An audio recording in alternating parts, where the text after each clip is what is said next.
ওই সুন্দরী, তলাটে নতুন নাকি? হায় হায়। প্রতি উত্তরে মেয়েটা ভ্রুকুচকে তাকায়। এমন রাগী মুড দিলে বুকে লাগে তো। এদিকে আসো। কেন এইদিকে আসতে হবে? আসো, তারপরে না হয় দেখা যাবে। আসতে বলছি না আমি?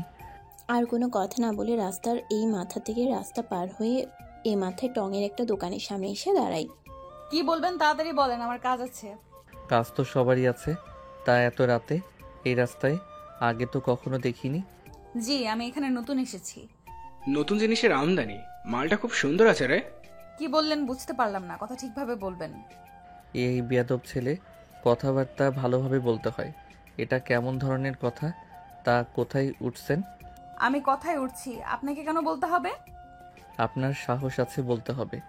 যেখানে আমার সামনে কেউ দাঁড়িয়ে কথা বলতে হিসু করে দেয়, সেখানে আপনি আমাকে ঝাড়ি মেরে কথা বলতেছেন। এখানে তো কিছুই দেখেননি। টিস করার অপরাধের ভয়াবহতা আপনাদের জানা নেই। দোস্ত, মায়াটা খুব ঘুরাইতেছে, একটু পাশে নিয়ে গিয়ে জোর ভেঙে দিই। আকাশ রবির দিকে চোখ বড় বড় করে তাকায়। রবি ভয় পেয়ে যায়, সে আর কোনো কথা না বলে চুপ হয়ে যায়। এইভাবে তাকানো কি আছে? আমি তো মজা করছিলাম। মনে হচ্ছে না একটু এক্সট্রা কথা হয়ে যাচ্ছে? এত রাতে মেয়েটা বিপদে পড়ছে, আমাদের হেল্প করার কর্তব্য। ওই হ্যালো, আপনাকে কে বলেছে আমি বিপদে পড়ছি? উল্টো আপনারাই তো আমার বিপদ। আমাকে এখানে আটকায় রাখছেন। আহা সুন্দরী, তোমার রাগ রাগ আমার হেব্বি লাগে। তোমাকে তো এখানে প্রেম করার জন্য আনা হয়নি। ধলাবতী, তুমি এলাকায় নতুন, এত রাতে ঘোরাফেরা করছো, ভাবলাম বিপদে পড়ছো নাকি দেখি। তা বুঝলাম। ধালাবতীকে? কেন তুমি? ওই হ্যালো, আমি কেন ধলাবতী হতে যাব? এত ফর্সা পুতুলের মতো ধবধবে মানুষ এই প্রথমে আমি দেখলাম। আচ্ছা, তুই মানুষ তো নাকি পরি? বন্ধু, আমারও তাই মনে হচ্ছে। ওই মনে হয় 1000 বছরের পুরনো কাইল্লার রাক্ষসী। আমি কোনো কাইল্লা রাক্ষসী না, কথা ঠিক করে বলেন। কথা তো ঠিকই আছে। আমরা ওই যে অনেক সিরিয়ালে দেখছি, অনেক ভয়ঙ্কর ভয়ঙ্কর খারাপ রাক্ষসীরা এরকম সুন্দর রূপ ধারণ করে। তাছাড়া রাত 11টার সময় এ রাস্তায় এমন অচেনা মেয়ে, নিশ্চয়ই আপনি কাইলা রাক্ষসী। আপনাদের কথায় আমার কিন্তু রাগ উঠতেছে। আর একটু রাগ ওঠা, আর একটু রাগ ওঠা, তাহলে আসল রূপ ধারণ করবে।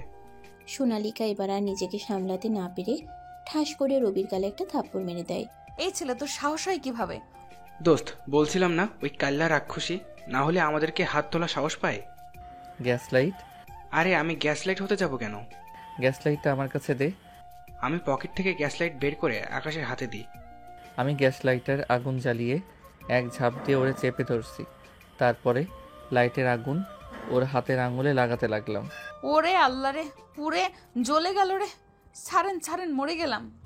এবার আকাশের পেটে হাতের কনুই দিয়ে একটা জোরে আঘাত করে সোনালিকা। আকাশ একটু দূরে ছিটকে পড়ে। বন্ধুরে, আমি ঠিক আছি, আমি ঠিক আছি। তারপর তারা দুজন একটু সামনে এসে দাঁড়ায়। ওই লাইটের দিয়ে আমার হাত পুরায় কি করলেন? যাক, অবশেষে প্রমাণ পেলাম যে আপনি মানুষ। দেখতে এতই সুন্দর মায়াবী, কিন্তু গায়ে এত রাক্ষসের মতো জোর কোথা থেকে পাইলেন? তাই তো আমার মনে হয় সত্যি কাল্লারা খুশি, না হয়তো এত জোরের কোথায় পাবে। আর একবার পরীক্ষা করা যাক। ওই চিকনা, এই হাত দেখছস? এক ঘুষি মেরে নাক ফাটিয়ে দিব। চুপচাপ এখান থেকে সর। তারপর তারা মেয়েটার এত রাগী ভাব দেখে রাস্তা থেকে সরে দাঁড়ায়। মেয়েটা অন্ধকারের মধ্যে মোবাইলের আলো দিয়ে হাঁটতে থাকে। কিছুক্ষণের মধ্যে চোখের অন্তরালের বাইরে চলে যায়। দোস্ত, এটা মেয়ে না, কারেন্ট, যে আমাদেরকে বেটে গেল। দেখছি ব্যাপারটা। ও আপনারা এত সময় যাদের কথা বলতে দেখলেন তারা হলো ঢাকা কেরানীগঞ্জের সভাপতি আকাশ এবং সহ সভাপতি রবি। তারা তাদের নেতৃত্বে এই এরিয়াটা কন্ট্রোলে রাখে। বাকিটা গল্পের সাথে থাকেন, জানতে পারবেন। কিরে মা, আমাদের তো কালকে পাঠিয়ে দিলি, তোর আসতে এত রাত হলো। যদি রাস্তাঘাটে কোনো বিপদ হতো তখন কি করতাম বল? কালকে আসতি। আম্মু, দিনে জার্নি করাটা বিরক্ত লাগে, তাই রাত্রে জার্নি করি। আর যে মানুষটা সারাক্ষণ বিপদ আপদ ঝামেলা নিয়ে থাকে তাহার আবার বিপদ। এই যে তুই আর ওইদিকে তোর বাপ, তোদের সাথে জীবনেও কথাতে পারবো না গো, পারবোই না। তার বলতে, এত রাতে আসলাম, বাইরে দাঁড় করিয়ে রাখবা নাকি? কে গো এত রাতে আসলো? কে আবার? তোমার গুণধর মেয়ে। কাজে কাজ পায় না, সব সময় শুধু অকাজ করে বেড়ায়। আম্মু তুমি আবার শুরু করলে? আগের বার তো গ্রামের সাইডে পোস্টিং ছিলাম, তাই 11টা 12টা এত রাত মনে হতো। আর এখন তো শহর, এখানে রাত 2টাও রাত না। আমি পৃথিবীতে আগে এসেছি, তুই না। না তুমি। আমি যা বলবো তাহলে সেটাই, এর বাইরে কোনো কথা চলবে না। তোরে পেটে আমি ধরেছি, তুই না। আমার উপরে কোনো কথা চলবে না। উত্তরে সোনালিকা ভ্রুকুচকে তাকায়। এই মাঝরাতে আবার কি শুরু করলে? তোমার কি ভেতরে দমদাম বলতে নাই? দেখছো বাবা? পাগল ছাগলের কথা বাদ দে, চল ভেতরে চল। হ্যাঁ, এখন তো আমি পাগল। আজ আমার কেউ নেই। 40টা বছর এই সংসারে খেটে গেলাম, মাথার ঘাম পায়ে ফেলে। আমার কষ্টটা কেউ বুঝলো না। আমি তো এই বাসার কাজের লোক, আমার কাজ শুধু কাজ করা। আমার কথার কেউ দাম দেবে না। আম্মু থামবা তুমি? কি থামবো? হ্যাঁ, কি থামবো? যেদিন মা হবে ওই দিন বুঝবি। এখন তো আমার কান্না কান্না মনে হয় না। যেদিন থাকবো না সেদিন ঠিকই চোখের পানি বুঝতে পারবি। এখন তো মূল্যায়ন দিবি না। এই মাঝরাতে আবার কি নিয়ে তার কথা পছন্দ হলো না? পাগলরে বিয়ে করে আমার জীবন শেষ। পাগল বলেই তোমার এই সংসার করে গেলাম। আর কেউ হলে করা তো দূরের কথা, মুখে ঝাঁটার বাড়ি মারতো। তারপর সোনালিকা বাসার মধ্যে প্রবেশ করলো, বাসার মেন গেটটা দিয়ে। সবাই মিলে উপরে চলে যায়। যাই হোক, এদের মতো প্রতিটা সংসারই কম বেশি এরকম আছে। কার কার মায়ের সাথে মিলে গেল পাঠকগণ, ওইটা কোনো ব্যাপার না, এগুলো হলো সাজের ডাক। প্রতিটা সংসারে কম বেশি এগুলো থাকে। যেদিন এগুলো থাকবে না সেদিন বুঝবেন সংসার থেকে সেই হাসি খুশি জিনিসটা আর নেই। এটাই প্রকৃত শান্তি। যাই হোক, অন্যদিকে সোনালিকা ফ্রেশ হয়ে খাবার খাইতে বসে। তামা, এখানে জয়েন করবি কবে? খাবার খেতে খেতে বললাম, সবে তো আসলাম বাবা, আপাতত 1 সপ্তাহ দমদম নেই, তারপর দেখা যাক। হ্যাঁ, কথাটা খারাপ বলিসনি। এখানে আসলে বাইরে একটু চলাফেরা করে দেখ পরিবেশটা কেমন। আসার সময় যেটুকু বুঝলাম, গ্রাম এরিয়ায় অতটা ঝামেলা না পড়লেও এখানে অনেক ঝামেলার মধ্যে পড়তে হবে। এখানে কেসের প্রবাবিলিটি অনেক বেশি থাকবে। তা ঠিক, গ্রামের মানুষ ঠিক এতটা অপরাধ করে না যতটা শহরের এরিয়ায় অপরাধ হয়। হ্যাঁ। খাওয়ার সময় এত কাজ কাজ কেন? চুপচাপ খাইতে দাও মেয়েটাকে। কথাটা সোনালিকা এবং শেখ চৌধুরী হেসে দেয়। অন্যদিকে কি রে মামা, এত রাত হলো, পোলাপাইন তো সব বাসায় চলে গেছে। এখনো এই টঙের দোকানে বসে কি করবি? কোন মসজিদ কি দোকান বন্ধ করে দিবে? খেয়াল করে দেখ, আমি আর তুই আছি। আমরা যতক্ষণ থাকবো দোকান বন্ধ করার সাহস পাবে না। তবে ফ্ল্যাটের দিকে চলে যাওয়া যাক। আচ্ছা ঠিক আছে। তারপর আমি ওর সাথে করে সিগারেট খাইতে খাইতে নিজেদের ফ্ল্যাটের দিকে হাঁটতে থাকলাম। কিছুক্ষণ বাদেই ভাইয়া ভাইয়া একটা ফুল নেন। হুট করে আকাশ যেন অপ্রস্তুত ছিল। সে কথাটা শুনে মাথাটা নিচের দিকে করে হাঁটু গেড়ে বসে, মুখে সিগারেট টানতে থাকে আর বলে, এত রাতে ফুল বিক্রি করা লাগে? সারাদিনে 2টো বিক্রি করেছি মাত্র। বাড়িতে মায়ের ওষুধ কেনার টাকা নেই। কোথায় থাকো তুমি? উত্তর পাশের বস্তিটাতে। ওখানে আমি না আর আমার একটা ছোট্ট বোন আছে। এই মেয়ে, তোমার বাবা কোথায়? আমার ঠিক মনে নেই ভাইয়া, তবে আমি যখন একদম ছোট্ট ছিলাম, 3 বছর মনে হয় বা এমন হবে, তখন আব্বাই মারে অনেক মারতো। আম্মা গার্মেন্টস থেকে আসতো আর আব্বাই টাকা চাইতো। আম্মা না দিলে অনেক মারতো। তারপরে আমার একটা বোন যখন হয়, তখন আমি 2 নাম্বার শ্রেণীতে পড়ি। তখন আম্মা আম্মারে ছাইয়া চলে যায়। আম্মা 3 মাস অসুস্থ হইয়া বাড়িতে পড়ে আছে, ঘরে খাবার নেই। ছোট বোন অনেক কাঁদে, তাই ফুল বিক্রি করতে আসি আমি। তবে ভাইয়া আজকে একটাও বিক্রি করতে পারিনি। বুঝতে পারলাম। এই নাও, এখানে 10,000 টাকা আছে। সোজা গিয়ে তোমার আম্মার হাতে দিবা আর বলবা কেউ একজন তার জন্য পাঠিয়েছে। তাকে সুস্থ হয়ে তার 2টা মেয়েকে মানুষের মতো মানুষ করতে বলবা। তার মেয়েরা যেন ফুল বিক্রি না করে, মনে থাকবে? আচ্ছা ভাইয়া। ধরো, এখন আমি তোমাকে নিয়ে বিক্রি করে দিলাম, অথবা তোমার শরীরের বিভিন্ন অংশ বিক্রি করে দিলাম। তোমাকে এই বিপদ থেকে বাঁচাবে কে? কিছু করতে পারবে তুমি? তুমি যত বিপদেই হোক, যত কষ্টেই হোক, এত রাত্রে আর বেরোবে না, মনে থাকবে? যদি একটা খারাপ মানুষের হাতে পড়তে কি হতো? যদিও আমরা খারাপই। এমন আর হবে না। তুমি কি যেতে পারবা নাকি আগাই দিব? না ভাইয়া, আমি যেতে পারবো, সমস্যা হবে না। এই রিক্সা। রিক্সাটা কাছে আসতেই আরে আকাশ ভাই যে, আসসালামু আলাইকুম ভাই। আমি কি কোনো ভুল করেছি? প্লিজ আমাকে মাফ করে দেন। আমি আর জীবনেও রাতের বেলা রিক্সা নিয়ে বেরোবো না। আরে রবি, এই ছেলেটারে চিনিস তুই? আরে উত্তরপাড়ার সিদ্দিকের ছেলে। কাছে আসো তুমি। ছেলেটা ভয়ে ভয়ে আমার কাছে আসলো। কিছু কথা বলি, শোনো মন দিয়ে। সিদ্দিক চাচা ভালো আছে? ভালো আছে ভাই, ভালো আছে। বুঝলাম, তুমি রাত্রে রিক্সা নিয়ে বেরোলে আমার কোনো সমস্যা নেই। এই যে বাচ্চাটা, তিনি উত্তরের বস্তিতে নিয়ে যাবি। তারপরে রিক্সাটা এক জায়গায় রেখে ওরে বাসার দরজার সামনে পর্যন্ত আগিয়ে দিয়ে আসবি।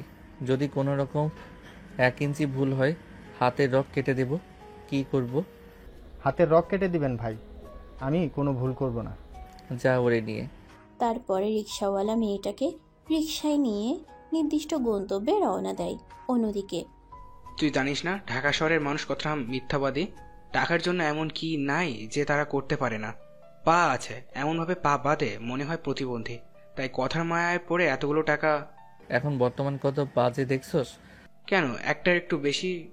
সবারই তো জানের ভয় আছে, তাই না? এত রাতে একটা মানুষের খুব দরকার না পড়লে এগুলো করবে না। আমি ছোট বাচ্চার তো প্রশ্নই আসে না। বুঝতে পারছি, চল বাসা দিকে যাই। তারা গল্প করতে থাকে আর হাঁটতে থাকে। আচ্ছা, এত বড় ফ্ল্যাটে তুই একলা থাকিস, অথচ আঙ্কেল আন্টিরা গ্রামে রাখিস, ব্যাপারটা কেমন দেখায় না? দেখ, শুরু থেকে তোর আব্বু আম্মু রাজনীতির সাথে জড়িত, তারা এই ব্যাপারটা বোঝে জানেন। কিন্তু আমার বাবা মায়ের ক্ষেত্রে ব্যাপারটা ভিন্ন। এই রাজনীতি কতটা খারাপ এবং ভয়ানক তুই অন্তত জানিস। তাই আমি কোনোভাবেই চাচ্ছি না এর মধ্যে আব্বা আম্মু আসুক। কথাটা খারাপ বলিসনি। আকাশের সাথে গল্প করতে করতে একটু আগাতেই আমি আমার বাড়িতে পৌঁছে যাই। আমি সোজা ওর কাছ থেকে বিদায় নিয়ে কলিং বেল বাজাতে সাজ্জাদ চাচার দরজা খুলে দেয়। আপনারা অবাক হচ্ছেন এত রাতে কিভাবে কলিং বেল দেওয়ার সাথে সাথে দরজা খুলে দেয়। আসলে আমার ফেরার প্রতিটা রাতই এমন টাইমে, তাই তার বিষয়টা মুখস্থ আর কি। যাই হোক, আমি আমার মতো বাসায় ঢুকে পড়ি। ও তো বাসায় চলে গেল, তারপর আমি হাঁটতে থাকলাম। 5 মিনিট হাঁটার পরে আমি আমার নির্দিষ্ট গন্তব্যে পৌঁছে গেলাম। এরপর আকাশ তার বাসায় গিয়ে ফ্রেশ হয়ে ঘুমিয়ে পড়ে। এখানে একা থাকায় সে আর নিজে রান্না করে খায় না, সবসময় বাইরে খাবার খাওয়া হয়। পরের দিন কিরে, আমার ফুলটুসি কই? ভাই এই নেন। গ্লাসে ঢেলে দে, তারপর আমি ঢোক ঢোক করে গিলতে থাকলাম। এভাবে চলে গেল 10টা দিয়ে। ভাই খুব সমস্যা তো হয়ে গেছে। আমাদের যে থানার ওসি ছিল না, ওনার তো ট্রান্সফার হয়ে গেছে। এখন নাকি নতুন একজন আসতেছে। আই এম ডেঞ্জারাস ব্রোকেন, মায়ের ভোগ ব্রোকেন না। 10টা বান্ডিল ফেলে দে, ফুসফুস করে লাইনে চলে আসবে। টাকা দিয়ে যদি হতো তাহলে তো আমি নিজেই দেখে নিতাম। সমস্যা হচ্ছে ওসিটা মেয়ে আর খুব রাগী, আর যেদি নাকি উনি নাকি টাকা পয়সা ঘুষ খায় না, খুব দেমাকি। তাই নাকি? এবার খেলাটা তো জমে যাবে। গান আইলা না নাইয়া, দামা আসমানেরও চাঁদ। ফুলটুসি গ্লাসে দে। বস, সমস্যা তো বড় বেঁধে গেল। ওই যে আমাদের যে কলেজ এবং এরিয়ায় ড্রাগস সাপ্লাই দিতাম না, ওইগুলো তো ওই যে সভাপতি আকাশ আটকে দিয়েছে। এর জন্য তো শান্তিতে কাজ করতে পারি না। ও নাকি আরো লোক লাগাই রাখছে, আমাদের এরিয়ায় নাকি এইসব আর করতে দিবে না। কথাটা শুনে ডেঞ্জারাস ব্রোকেন হাতে থাকা মদের গ্লাসটা একটা আছাড় মেরে ভেঙে ফেলে। কেরানীগঞ্জ ওর বাপের জায়গা নাকি?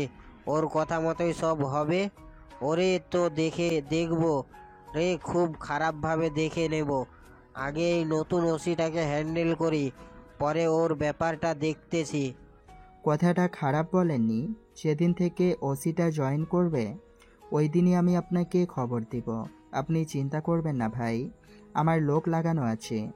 আচ্ছা ঠিক আছে। অন্যদিকে কি এত সকালে ডাকলে? আবার পোলাপাইন রেডি করতে বললি? পোলাপাইন কত আনছিস? ওই তো হবে 1-150।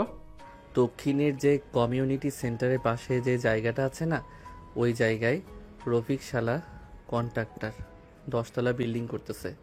চল, কাজ আছে। এই ব্যাপার, ওই চল সবাই। তারপর লোকজন নিয়ে নির্দিষ্ট জায়গার উদ্দেশ্যে রওনা দেয়। কিছুক্ষণ বাদেই তারা ওখানে পৌঁছে যায়।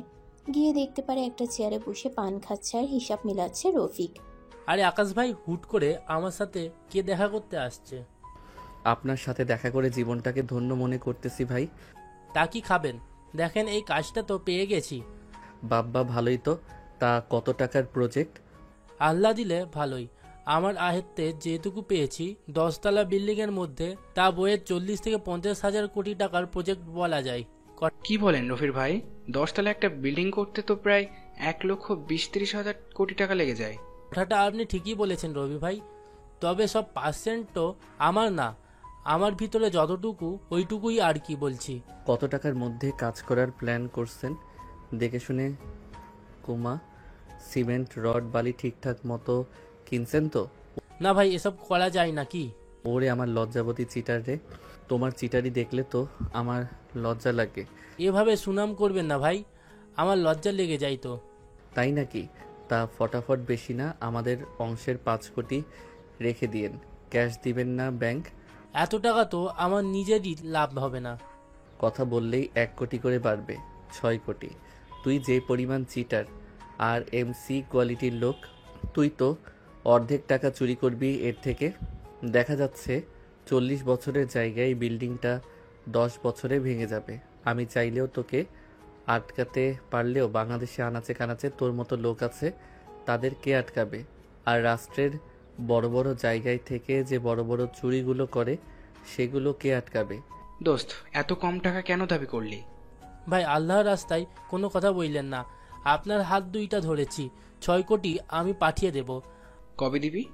আজ রাতে ব্যাংকে গিয়ে ট্রান্সফার করে দিব। তবে এত টাকা একেবারে করতে পারবো না, সন্দেহ করবে। অন্তত 1 মাস সময় লাগবে, একটু একটু করে করব। তবে এক ব্যাংকে অ্যাকাউন্ট করা যাবে না, অন্তত 10টা অ্যাকাউন্ট লাগবে। পরবর্তী 10টা অ্যাকাউন্ট থেকে আপনারা একটা অ্যাকাউন্টে করে নিয়েন। এত হিটলারের বুদ্ধি কই রাখিস তুই? ভাই আপনাদেরই দোয়া। এইটুকু চিটারি না করতে পারলে আছে কি এই পজিশনে বসতে পারতাম? আপনারা জানেন না, ভালো লোকের ভাত নয়, তাই তো চিটার। চুপ কর শালা টাকলা। এই রবি, তোমরা আমার ব্যাংক অ্যাকাউন্ট মিলে 10টা অ্যাকাউন্টের নাম্বার লিখে দে। তারপর আমি অ্যাকাউন্টগুলোর নাম্বার ওর কাছে লিখে দিলাম। ওর কাছে রাত 10টার মধ্যে যেন অ্যাকাউন্টে টাকা পাই, না হলে হাতে কি দেখছিস? ওই দাসা দিয়ে তোর বিচি কেটে নেওয়া হবে। তারপর তারা সবাই ওখান থেকে তাদের পার্টি অফিসে চলে আসে। শোন, বাইরে যে পোলাপাইন আছে ওদের মাঝে 1 কোটি ভাগ করে দে। দোস্ত, মাথা পিছু 80-90 হাজার করে পাবো, এত টাকা দেওয়া ঠিক হবে? ভেতরে তো আমরা ডিল করেছি, ওরা দেখেনি কত কি কেমন হয়েছে। এত বড় একটা রাজনীতি করে, এতটুকু মাথায় ঢোকে না ওদের? এভাবে টাকা পয়সা না দিলে হাতে থাকবে? অন্যরা টাকার লোভ দেখায় যদি, আর পোলাপাইন হাতে না থাকলে কিসের রাজনীতি আমাদেরকে ভয় পাবে? কথা অবশ্য খারাপ বলিসনি। তারপর এভাবে দেখতে দেখতে 2 দিন চলে যায়। এই 2 দিনে 1 কোটি টাকা তুলে তাদের লোকেদের মধ্যে সমানভাবে ভাগ বাটোয়ারা করে দেয়। এখন বুঝলাম কেন একজন রাজনীতির নেতার পিছনে একটা মানুষ কুত্তা হয়ে থাকতেও পছন্দ করে, কুত্তার মতো পিছনে পিছনে ঘুরে। যাই হোক, গল্পে ফেরা যাক। কিরে বান্ধবী, কেরানীগঞ্জ যাচ্ছিস আর আমারে খবর দিলি না? আরে হুট করে এখানে ট্রান্সফার হয়ে গেছে, কি করণীয় ছিল বলো?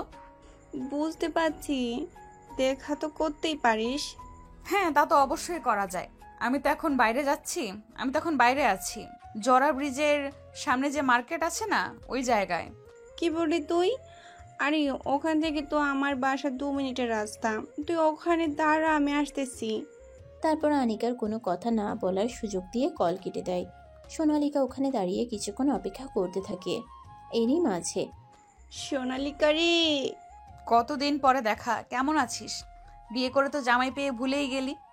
আরে ভুলি নাই, থর মতো কেন যে জব করলাম না, এই বাচ্চা জামাই সামলাতে গিয়ে আমি নিজে পাগল হয়ে যাচ্ছি। কিন্তু তোর জীবনটা কত ভালো। জীবনটা কতটা রহস্যজনক, তাই না? আমি চাচ্ছি তোর মতো একটা নিরিবিলি জীবন, আর তুই চাচ্ছিস আমার মতোই ঝামেলা জীবন। হায় রে হায়। যাই হোক, কেমন আছিস? তখনই পাশ দিয়ে রবি আর আকাশ যাইতেছিল। বাইক চালাচ্ছিল রবি। হুট করেই রবি ব্রেক মারে। এই যাওরা, এইভাবে ব্রেক মারলি কেন? ডানে তাকিয়ে দেখ, ওই দিনের রাত্রের ওই মেয়েটা। আকাশ ডান দিকে তাকাতে রাস্তার বিপরীতে হাসি মুখে কথা বলতে থাকে। মেয়েটাকে দেখে খানিকের জন্য যেন জগৎ ছেড়ে অন্য জগতে চলে গেছে। সাদা 3 পিস, তার উপরে সাদা কালারের স্কার্ফ দিয়ে হিজাব করা। ড্রেসটা অনেকটা ইউনিক টাইপের, দেখে বোঝা যাচ্ছে বাইরের দেশ থেকে অর্ডার দিয়ে আনা।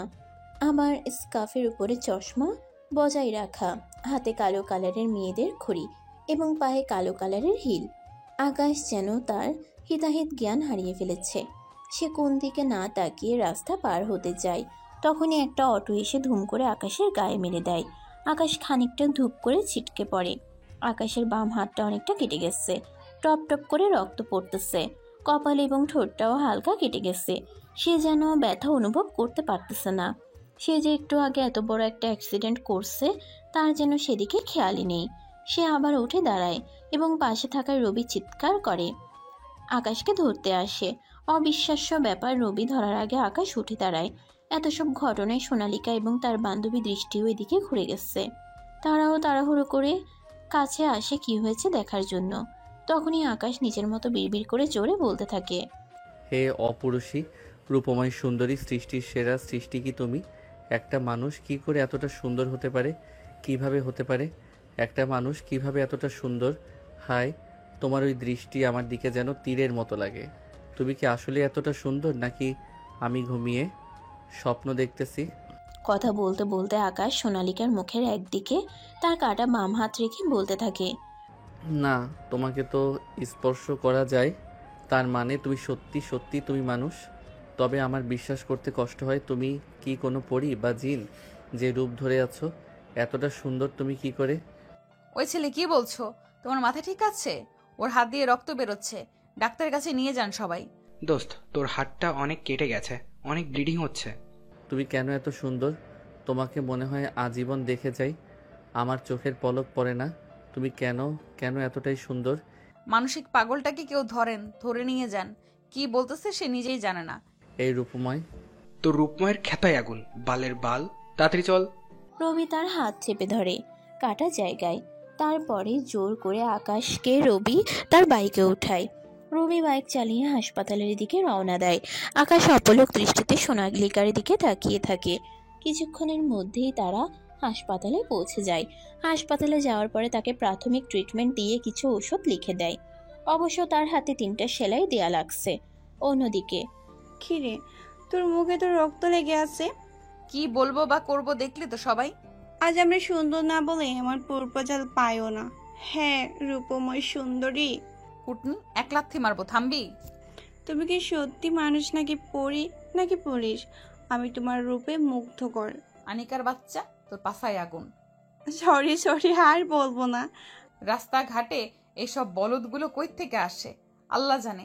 তবে ছেলেটা কেমন যেন চেনা চেনা মনে হচ্ছে আগেও কোথাও যেন দেখেছি। আবার স্বপ্ন দেখিসনি তো? আরে না, আর কাজ পাইলাম না, খেয়ে দে। চল সামনের দিকে যাই, মুখ ধুতে হবে।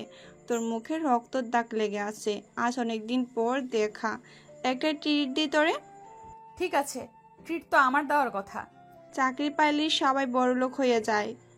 কলেজ লাইফে একজনকে ট্রিট দেওয়ার ভয়ে পালাতাম, খাবার খেয়ে টুক করে কেটে পড়তাম। কিন্তু এখন দেখ, ট্রিট দেওয়ার মতো সামর্থ্য সবারই আছে, কিন্তু আগের মতো সেই মজাটা নেই।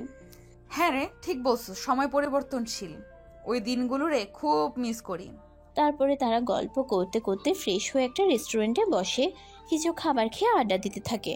অনেকদিন পর এক বান্ধবী অন্য বান্ধবীকে পেয়েছে। ঘটনাটা যাদের সাথে ঘটে শুধু তারাই বুঝতে পারে। অন্যদিকে, কি রে, তোর মাথায় কি সত্যি কোনো সমস্যা হয়েছে? উত্তরে চুপ করে আসিস কেন, বল। কি বলবো বল? ওরে দেখার পরে আমি সত্যি পাগল হয়ে গেছি। আমার মাথায় সমস্যা হয়ে গেছে। আমি কি করব? একটা মানুষ কিভাবে এতটা সুন্দর হতে পারে? বাবা, লাভ অ্যাট ফার্স্ট সাইট এটাকে হয়তো বলে। আজকে নিজের চোখে না দেখলে বুঝতামই না। জানি না রে, ওর মুখ আমার চোখের সামনে ভেসে আছে। ওরে আমার লাগবে, খুব করে লাগবে। এইটা কোনো ব্যাপার হলো? এতদিন পরে একটা মেয়েকে আমার বন্ধুর ভালো লাগছে। চিন্তা করিস না, যেভাবে হোক আমি দেখছি। খুব তাড়াতাড়ি ছেলে পেলে লাগায় দে খুঁজতে। আমার আজকের মধ্যেই ওকে চাই, চাই চাই চাই মানে চাই। একটু ঠান্ডা হ। ওই মেয়ের কি কোনো পিক আছে? থাকলে ছেলেপেলের কাছে দিলেই ওরা খুঁজে দিত। আমাদের এরিয়া যেহেতু, পেতে আর কত সময় লাগবে? আমি এত সব কথা জানি না, আমি শুধু একটা কথাই জানি। বুঝতে পারছি তুই কি জিনিস। দোষ, তেমন অস্থির হইস না, তোর শরীর কিন্তু অনেকটা অসুস্থ। যেখানে ওকে দেখলাম ওরা আশেপাশে সিসিটিভি ক্যামেরা কালেক্ট করতে বলো, তারপর খোঁজ লাগা। ভালো বুদ্ধি দিয়েছিস তুই। আচ্ছা, দেখতেছি। তারপরে কথা মতো রবি তার কাজগুলো করতে থাকে। সিসিটিভি ফুটেজ কালেক্ট করে তার নিজেদের লোকের কাছে দিয়ে খুঁজতে লাগিয়ে দেয়। দেখতে দেখতে 2টা দিন চলে যায়, কিন্তু এখনো ফলাফল শূন্য। কেউ কোথাও এই মেয়েটাকে খুঁজে পায়নি। নাম আমার আন্টারটিকা, তাই বলে আন্ডারপ্যান্ট মনে করে ভুল ভাবিস না। আমি কিন্তু আন্ডারওয়ার্ল্ডের কিং। ওই আকাশের সাহস হয় কিভাবে এখানে আমাদের চাঁদা আটকে দেওয়া? ওরে তো আমি আন্ডার প্যান্টের মধ্য দিয়ে রাখবো, যাতে একটু হিট হয়। বস, ও কিন্তু খুব ঝামেলা করছে। এমনিতেই আমাদের স্কুল কলেজে মাদক ব্যবসার অবস্থা একেবারে লাঠি তুলে দিচ্ছে। এখন আগের মতো ওপেনলি দিতে পারি না, চুরি করে পরে অল্প একটু ঢোকাতে পারি ঢাকার মধ্যে, তাও তো ধরা পড়ে যায় বেশিরভাগ। ওরে আটকান, না হয় কিন্তু আমরা এখানে থাকতে পারবো না। লোক আমারে খারাপ বললেও আমি কিন্তু বড় একটা নাম করা জাউরা। আমার সাথে শত্রুতা করে ভালো করে নেই। ওরে তো আমি রক্তবিহীন কিস দিব। এইটা আবার কি বস? এটাকে বলে রোমান্স, আমার স্পেশাল রোমান্স। ওর বাড়ির লোক কে কে আছে? ওর বাড়ির লোক দিয়ে কি করবেন? বড় কাউকে শিক্ষা দিতে গেলে কখনো সরাসরি তাকে ধরতে হয় না। প্রত্যেকটা মানুষই দুর্বল তার ফ্যামিলিতে। ফ্যামিলি ধরলে পই পই করে সোজা হয়ে যাবে রাস্তায়। ও আচ্ছা, এই জন্যই কখনো ওর পরিবারকে আমরা দেখি নাই বা শুনতে পাইনি যে ওর পরিবার আছে। আসলেই অনেক চালাক। চালাক যদি না হয় এত বড় একটা নামকরা গ্যাং চালাতে পারে? কথাটা একদম ঠিক কথা বলেছেন বস। ওর যেহেতু পরিবার নেই, তাহলে সোজাসুজি ওর উপর অ্যাটাক করতে হবে। আরে, ওর সাথে ওর চেলা রবি আগের কাজ করতো। আস্তে আস্তে ওরে বন্ধুর জায়গা দিয়ে দিছি। ওই রবি জীবন থাকতে ওর উপর অ্যাটাক হতে দেবে না। আরও তো পোলাপাইন আছে, আর না বলি। তা তো বুঝলাম, ওরা তো আর জানবে না। হুট করে এমন এটাকে মরতে হবে যাতে সে সরে যাওয়ার জায়গা না পায়। তাহলে ভাই কালকে করি। কালকে ওদের একটা প্রোগ্রাম আছে, শুনছি মিছিল বের করবে ওখানেই। তোর আসলে মাথায় সমস্যা। মিছিলে এত মানুষ থাকবে, ওর মধ্যে কিছু করা যাবে না। যখন নিরিবিলি অফিস রুমে থাকবে তখন হুট করে। তখনও তো 8-9 জনের সাথে থাকে। পিছনে ফিরিয়ে দেখ আমার লোক কতজন হবে। তাও তো 50 কিংবা 70 জন হবে। তাহলে 8 জন আমাদের সামনে দাঁড়াতে পারবে। কালকেই হোক খেলা। আসলে আমি একটা নামকরা জাউরা। বস, আপনি নিজের সুনাম করলেন না বদনাম? যে লোক নিজের বদনাম শুনে নিজেই নিজেকে বদনাম করে আনন্দ পায়, তাহলে সেই লোক যাই বলে তাতেই তার সুনাম। আপনার থেকে অনেক কিছুই শেখার আছে। তা তো ঠিকই, এত বছর কি বাল শিখতে পারলি? বস, একটা সমস্যা হয়েছে। এত বড় মারামারি হবে, আগের ওসি থাকলে কিছু টাকা পয়সা দিয়ে সেটিং করতে পারতাম। কিন্তু কালকে তো যতটুকু আমার কাছে খবর আছে, ওই বলেছিলাম না ওই মহিলা ওসি জয়েন করবে। মাইয়া মানুষের কাজ রান্না বান্না করা, এইসব দেখলে তারা ভয় পাবে, কিছু করতে পারবে না। বাদ দে তো। তাহলে আমি এদেরকে নিয়ে সবকিছু প্ল্যানিং করে ফেলি। সবকিছু প্ল্যান করে আমাকে জানা, তারপর যেখানে যেখানে ভুল আছে আমি এগুলো ঠিক করে সাজিয়ে দিচ্ছি। তারপরে তাদের মতো তারা কাজ করতে থাকে। কিরে, মেয়েটার কি খুঁজে পাইছিস? না রে, অনেক খুঁজেছি, পাইনি তো। তোরা বাল একটা কাজেরও না। একটা মেয়ে কি হাওয়া হয়ে যাবে যে তারে খুঁজে পাবি না?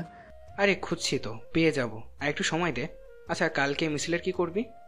আমার মন মেজাজ ভালো না, তোরা গিয়ে মিছিলটা করে আয়। তুই না গেলে তো হবে না, সবাই তো মিছিল দেখে না, দেখে যে মিছিলে কে কে আছে। আচ্ছা, পোলাপাইনদের সব রেডি রাখিস, বাকিটা দেখবো নে। তারপরে রবি তার মতো সব কিছু গোছাতে থাকে মিছিলের জন্য। অন্যদিকে আকাশ এক চেয়ারে বসে উদাসীন হয়ে কি ভাবতে থাকে। এভাবে দেখতে দেখতে দিনটা কেটে যায়। পরের দিন সুন্দরভাবে মিছিলটা সবাই মিলে পরিপূর্ণ শেষ করে। মিছিলের সময় আশেপাশে অনেক পুলিশ ছিল যাতে কোনো বিশৃঙ্খলা না হতে পারে। মিছিল শেষ করে যে যার মতো চলে যায়। অন্যদিকে আকাশ, রবি এবং তাদের কিছু কাছের বড় নেতা কর্মীরা তাদের অফিসে বসে রেস্ট নিতে থাকে। তখনই কোথা থেকে কারা যেন এসে উড়াধুরা রুমটাকে লক্ষ্য করে গুলি করতে থাকে। উপায়ান্তর না পেয়ে যে যার মতো এদিক ওদিক পালাতে থাকে। দোস্ত, আমাদের উপর আক্রমণ হয়েছে, তুই আমার সাথে আয়। আরে সবাইকে রেখে কোথায় যাব আমি? আমি আছি না, এই দিকটা আমি সামনে নেব। তোকে ওয়াশরুমে ঢোকার লক করে রাখি, তুই ভেন্টিলেটর দিয়ে উপরে উঠে বসে থাকবি। তোর কি মাথায় সমস্যা? আমি যদি এখান থেকে সরে যাই ওদের সাথে পারবে? ওরা সংখ্যায় কত দেখেছিস?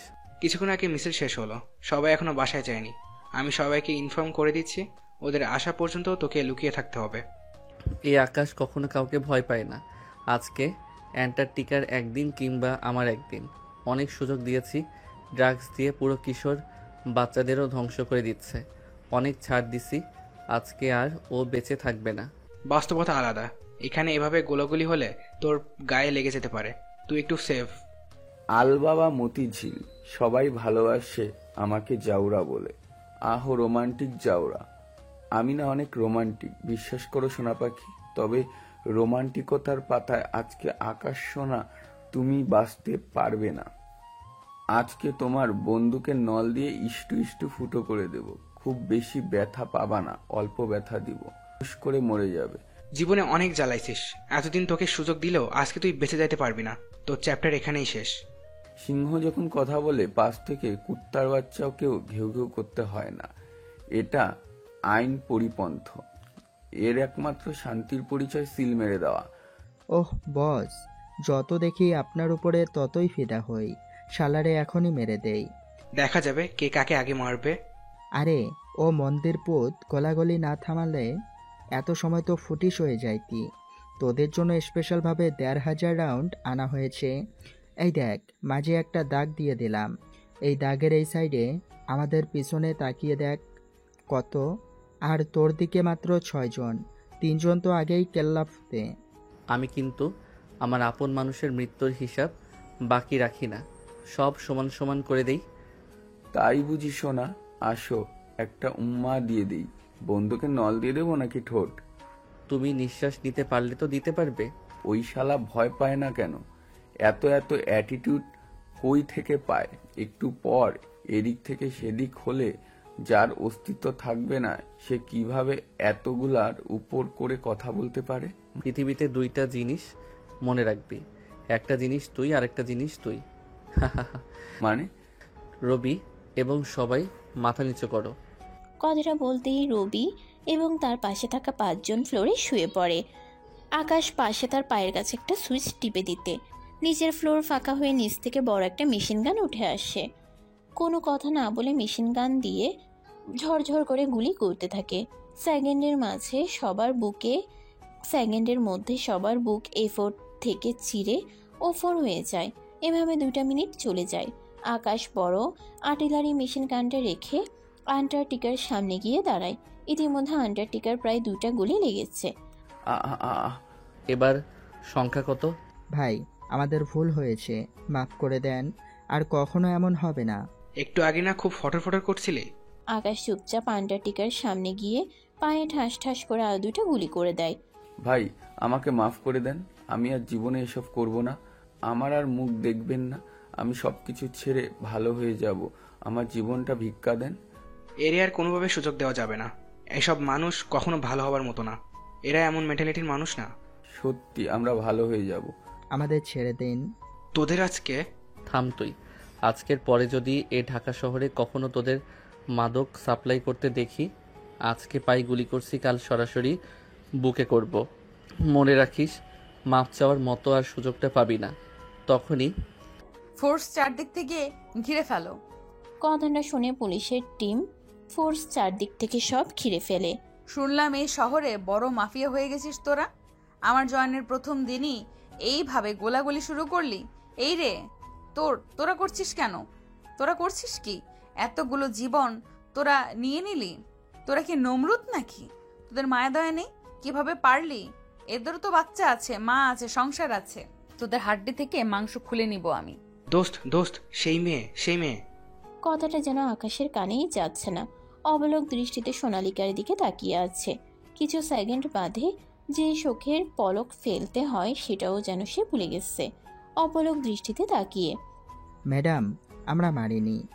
ম্যাডাম দেখেন আমার পায়ে কতগুলো গুলি করেছে, অন্যায় ভেবে কিভাবে আমাদের সবাইকে মেরে দিল। এটাই কি আমাদের দেশ? এমন স্বাধীনতায় কি আমরা চেয়েছি? কোথায় আইন ব্যবস্থা, কোথায় প্রশাসন? আহারে, কুত্তার লেজ কখনো সোজা হয় না, আর তোরা কখনো সোজা হবি না। ম্যাম, এরাই আক্রমণ করতে আসছিল, আমি শুধু আত্মরক্ষা করেছি। হত্যা অপরাধী হত্যা, এর বাইরে কিছুই নেই। আত্মরক্ষা করতে গিয়ে এতগুলো মানুষ হয়ে যাবে। আপনারা পুলিশকে কল দিতেন। আমাদের কেন বাইরে থেকে কল দেওয়া শুনে আসতে হলো যে ম্যাডাম ভেতরে অনেক গোলাগুলি হচ্ছে? ম্যাডাম, বোঝার চেষ্টা করেন, বিষয়টা ভিন্ন। আরে, এইটাই সেই ছেলেটা না? ওই দিন আমার সামনে অ্যাক্সিডেন্ট তুমি করেছিলে না? সে নির্লজ্জ বেয়াদবটা আজও কেমন ক্যাবলা কান্তের মতো তাকিয়ে আছে। এক থাপ্পড় দিয়ে দাঁত ফেলে দিব, দাঁত ভেঙে ফেলবো। প্রতি উত্তরে কোনো কথা না বলে আকাশ অপলক দৃষ্টিতে তাকিয়ে আছে। এবার আর সোনালীকে সহ্য করতে না পেরে, এমনিতে তার মাথা গরম ছিল, গিয়ে ঠাস করে আকাশকে একটা থাপ্পড় মেরে দেয়। এই বেয়াদব কোথাকার, তোর বাড়িতে মা বোন নেই? কথা শেষ নাই হতে আকাশ তার হাতটা দিয়ে তার মুখে হাত দিয়ে কপালে একটা চুমু এঁকে দেয়। এটা কি হলো? তুমি কি করে এতটা সুন্দর হতে পারো? হ্যাঁ প্রিয়সী, কি করে পারো তুমি এতটা মায়াবী হতে? কখনো কোনো মেয়ের প্রতি আমার বিন্দুমাত্র আগ্রহ জাগেনি, কিন্তু তুমি আমাকে কি বাঁধনে বাঁধিলে যে তোমার প্রাণে নাহি চোখ সরানো যায়। তোমার জন্য আজ কিঞ্চিত সময় কবি হতে ইচ্ছে করে। এতটা সুন্দর কেমন করে হে অপরূপসী রূপময় সুন্দরী বালিকা, দুর্দশা মায়াবী। আর কি বলে আমি তোমাকে সম্বোধন করব? কি বললে আমি আমার মন উজাড় করে তোমাকে সবটা বলতে পারবো? কি বললে, কি করে আমি আমার সব কথাগুলো তোমাকে শোনাতে পারবো? এই খুনি ছেলে, কথা ঠিক করে বলবি। তোর মতো কিশোর গ্যাংয়ের লিডাররা কখনো ভালো হতে পারে না। তোরা 1-2-তে মানুষ মারিস। ম্যাডাম, ও তো বেজন্মা, ওর জন্মের ঠিক নেই। পাড়ায় পাড়ায় টিপ মেরে ওরে জন্ম দিছে ওর মা, তাই মেয়েদের দেখলে এসব কথা বলে। কথাটা শুনে আকাশের যেন রক্ত মাথায় উঠে পড়ে। সে আর নিজের মধ্যে নিজেকে খুঁজে পায় না, এক হিংস্র বাঘে রূপান্তরিত হয়ে যায়। কোনো ছেলেই হয়তো তার সামনে তার মা বাবাকে নিয়ে এমন কথা বললে সহ্য করতে পারবে না। আকাশও তার বেলায় একই রকম। আশেপাশে এতগুলো পুলিশ ফোর্স, তারপর আকাশ দৌড়ে গিয়ে ওর গলা টিপে ধরে, এসে ধরে ধরে দেওয়ালে চেপে ধরে। দেওয়ালে চাপতেই সাথে সাথে সব পুলিশ ফোর্স সবাই মিলে আকাশকে ছাড়ানোর চেষ্টা করে, তবে কিছুতেই কোনো কিছু হয় না। এভাবে 5টা মিনিট চলে যায়। এই 5 মিনিট সামনে থাকা ছেলেটা দুনিয়ার মায়া ত্যাগ করে চলে গেছে, তাও তার ডেড বডি ওভাবে চেপে ধরে আছে, আর হিংস্র বাঘের মতো গর্জন করতেছে আকাশ। হেই এই একটা সময় অবস্থা বেগতিক দেখে সোনালীকে আকাশের সামনে গিয়ে তার গলা চেপে ধরে এক ধাক্কা মারে। কিছুটা দূরে ছিটকে পড়ে আকাশ। তখনই আকাশ আবার ছুটে যাবে ওই মেয়েটাকে থাপ্পড় মারতে, হাত উপরে তোলে। এরপর যখন দেখে সোনালীকে, হাতটা সে নামিয়ে ওই জায়গায় বসে পড়ে আর মা মা বলে চিৎকার করতে থাকে। মা, মা গো, ও মা। আকাশ, কথাটা বলে দৌড়ে গিয়ে রবি আকাশকে জড়িয়ে ধরে। সময় নষ্ট না করে সোনালীকা সবাইকে হ্যান্ডকাপ পরিয়ে দেয়। তারপর সবাইকে নিয়ে যখনই বাইরে বেরোবে তখনই সোনালীকার ফোনে কল আসে। হ্যালো, তুমি কি সোনালিকা বলতেছো? এই থানার ওসি বর্তমান। জি, আমি সোনালিকা বলতেছি। আমি এএসপি প্রকাশ চৌধুরী। আশা করি আমাকে চিনতে পারছো। Yes sir. হ্যাঁ, আপনাকে কেন চিনব না? কোনো কি সমস্যা হয়েছে? আমি কি কোনো ভুল করেছি স্যার? দয়া করে আমাকে জানাবেন। তুমি কোন অর্ডারে NS/2 রোডে তুমি রেড করছো? তোমাকে কি উপর থেকে পারমিশন দেওয়া হয়েছে? আসলে স্যার, এখানে প্রচুর পরিমাণে গোলাগুলি হচ্ছিল। আশপাশ থেকে সাধারণ জনগণ বারবার ফোন দিয়ে থানায় বলতেছিল যেখানে নাকি এই অবস্থায়, তাই আমরা এখানে এসেছি বিষয়টা পর্যবেক্ষণ এবং দেখতে, যাতে বড় কোনো দুর্ঘটনা হয়। ছোট মানুষ, এত বোঝা ভালো না। গেটের বাইরে মিডিয়া অপেক্ষা করছে, অনেক কষ্টে তাদের আটকে রাখছে ভিতরে ঢোকা থেকে। বাইরে গিয়ে বলবেন 2টা গ্রুপের মধ্যে সামান্য গোলাগুলি হয়েছে। দেশে সামান্য কিছু মানুষের ক্ষয়ক্ষতি হাতে পায়ে রয়েছে, খুব দ্রুত তারা সুস্থ হয়ে যাবে। এত বড় মিথ্যা বলতে পারবো না স্যার আমি। এখানে আরো অনেক 60-70 জনের উপরে ডেট, কিভাবে কি বলবো? তোমার মাথায় ঘিলু আছে? এটা যদি বাইরে জানাজানি হয়, প্রশাসনের উপরে কি পরিমাণে চাপ আসবে। দেশের বদনাম হবে, আইন শৃঙ্খলা বাহিনীর বদনাম হবে। যা হয়ে গেছে তা হয়ে গেছে। যা বলছি, যে অর্ডার করা হয়েছে তাই কর। বেশি পাকনামো করা ভালো না। এক কথা যেন এদিক ওদিক না হয়। This is my order. কথাটা বলে এএসপি ফোন কেটে দেয়। বাধ্য হয়ে ইচ্ছা থাকা না সত্ত্বেও সোনালিকা বাইরে গিয়ে যেমন বলছে মিডিয়ার কাছে ঠিক তেমনই ঘটনা উপস্থাপিত করছে সোনালিকা। তার বিবেক হাজারবার বাধা দিচ্ছিল, হাজারটা গিল্টি ফিল হচ্ছিল। তারপরও উপর থেকে অর্ডার, তার কিছু করার নেই। সে চুপচাপ জায়গাটা সিল করে দেয়, সাধারণ মানুষের প্রবেশ নিষেধ। সে তারপরে তার পুলিশ অফিসারদের লাশগুলো গোপনে সরিয়ে ফেলার পারমিশন দিয়ে চুপচাপ আকাশ এবং তার কিছু লোক এবং যাদের গ্রেফতার করছে সবাইকে পুলিশ ভ্যান গাড়িতে তুলে থানায় নিয়ে চলে যায়। এভাবে চলে যায় কিছুক্ষণ। দেখতে দেখতে ওই দিন রাত চলে যায়। পরের দিন। এ কি কারা দেখছি মুই, আপনি এখানে? প্রতি উত্তরে নিশ্চুপ। কি হলো, কথা বলেন না কেন ভাই? নতুন ওসি আসার পরে কি আপনার পাওয়ার কাজে লাগেনি? এবার তো শুনছি একটা দুইটা না 50টার উপরে মার্ডার করছেন। গরম আন্ডা দিবে এবার। তুই আমারে চিনিস? ভালো করে চিনি। আমার সাথে এভাবে কথা বলার তোর ভিতর থেকে সাহস হচ্ছে? আরে ভাই রাগ করেন কেন, আমি তো মজা করছি। তাই বুঝি? তোদের ম্যাডাম কখন আসবে? কেন, তার ডিউটি টাইম 9টার দিকে। ও আচ্ছা। ভাই কিছু লাগলে বলবেন। ফোন আছে না, ফোন দে। এখন আবার ফোন দিয়ে কি করবি? কেন, বউ নিয়ে বাসর করব? তাহলে তোর কি মনে হয় এখন কি করতে পারি? ভাই এই যে ফোন নেন। আকাশ ফোনটা হাতে নিয়ে একটা নাম্বারে ডায়াল করে কল দেয়। কিছুক্ষণ কলটা বাজতে রিসিভ হয়। কে রে? আকাশ। গ্যাংস্টাররা আমার ফোনে কল করে, পাওয়া যায়? করে করে, হাতি গর্তে পড়লে না চাইতেও সব কিছু করতে হয়। তা হঠাৎ করে কি মনে করে? আমার একটা কাজ করে দিতে হবে। গতকাল আমার উপরে কিছু ছ্যাঁচড়া গ্যাংয়ের লোক আমার উপরে অ্যাটাক করে। যা ভাবছেন তাই হয়েছে ওদের সাথে। কতজন হবে? 60 জনের উপর। ওরে শালা, এতগুলো জীবন! আপনি ভালোই জানেন আকাশ এমনিতে কখনো কারোর ক্ষতি করে না। আমার হাতে আর কোনো উপায় ছিল না। কাল যদি এই কাজটা না করতাম আপনার সাথে আর কথা বলতে পারতাম না আজকে দাঁড়িয়ে। এখন ব্যাপারটা হচ্ছে এসপি বিষয়টা ধামাকা দিয়েছে। এখন এ ব্যাপারে নিউজে তদন্ত হতে পারে। নিউজ চ্যানেলগুলো আর ওই জায়গার বিষয়টা পরিপূর্ণভাবে হ্যান্ডেল করা আপনার দায়িত্ব। তা তো বুঝলাম, বিষয়টা একটু জটিল আসলে। বন্দরে যে মালগুলো আপনার আটকে আছে 2 দিনের মধ্যে সরানো হয়ে যাবে। আপনি নিজে করতেছেন না যাতে আপনার বিষয়ে সোশ্যাল মিডিয়াতে মানুষজন জানাজানি হয়ে যায়। তবে গোপনে যদি রাতের আধারে হুট করে কেউ করে দেয়। এই কথা তো অনেক দিন আগেই তোমাকে বলছি, কিন্তু তুমি আমার কথায় রাজি হওনি। আচ্ছা, আমি এই দিকটা সামনে নিচ্ছি। এসব আমার কাছে কোনো ব্যাপারই না। আমার সাথে 4-5 জন মতো হবে। এদেরকে 2 ঘন্টার মধ্যে সারানোর ব্যবস্থা করো। আর আমাকে আপাতত কিছুদিন এখানে রেখে দাও। কোনোভাবে যেন আমাকে অন্য জায়গায় ট্রান্সফার বা চালান করা না হয়। সবাইকে বের করে দিতে বলতেছো, অথচ তুমি নিজে ইচ্ছা করে জেলেই থাকবে। ব্যাপারটা আমার কাছে কেমন লাগছে? সবার আগে তো তুমি বেরোতে। আর কোনো কথা না, আমি যা বলছি তাই হবে। এর আগে পরে কোনো কথা নেই। যেটা তোমার ভালো লাগে আমি সবটা বলে দিচ্ছি কমিশনারকে। আচ্ছা। কথা বলা শেষ করে আমি হাবিলদারকে ফোনটা দিয়েছিলাম। হাবিলদারও তার কাজে সে চলে গেল। এদিকে না আমার কাজ আছে। এমন কি কাজ থাকতে পারে? ও আচ্ছা, মনে পড়েছে। হায় রে ভালোবাসা, কি খেলা দেখাইলি! যাকে সারা দেশ মিলে একদিন আটকে রাখতে পারিনি, সে মানুষটা আজকে নিজে থেকে হাজতবাসী হতে যাচ্ছে। এত কথা বলিস কেন তুই? এসব করা কি ঠিক হচ্ছে? আমরা তো চাইলেই জোর করে ওকে আমাদের হেফাজতে নিতে পারি। পৃথিবীতে আর যাই হোক জোর করে কখনো মন ভালোবাসা মোহাম্মত হয় না। সেটাই তো দেখতেছি। গ্যাংস্টার আকাশও প্রেমে পড়লো শেষমেশ, তাও পুলিশের প্রেমে। তারপর এভাবে দেখতে দেখতে কিছুক্ষণ চলে যায়। হুট করে সাদা ধবধবে দুধের মতো চেহারা যুক্ত শরীরে পুলিশের ড্রেসে পরিহিত একটা মেয়ে চুপচাপ প্রবেশ করলো। আসসালামু আলাইকুম। Salute ma'am. কালকের ফাইলগুলো ঠিক আছে? জি ম্যাম, আপনার ডেস্কে রাখা আছে। ও আচ্ছা, বুঝতে পারছি। তারপর আমি চুপচাপ আমার ডেস্কে গিয়ে বসলাম।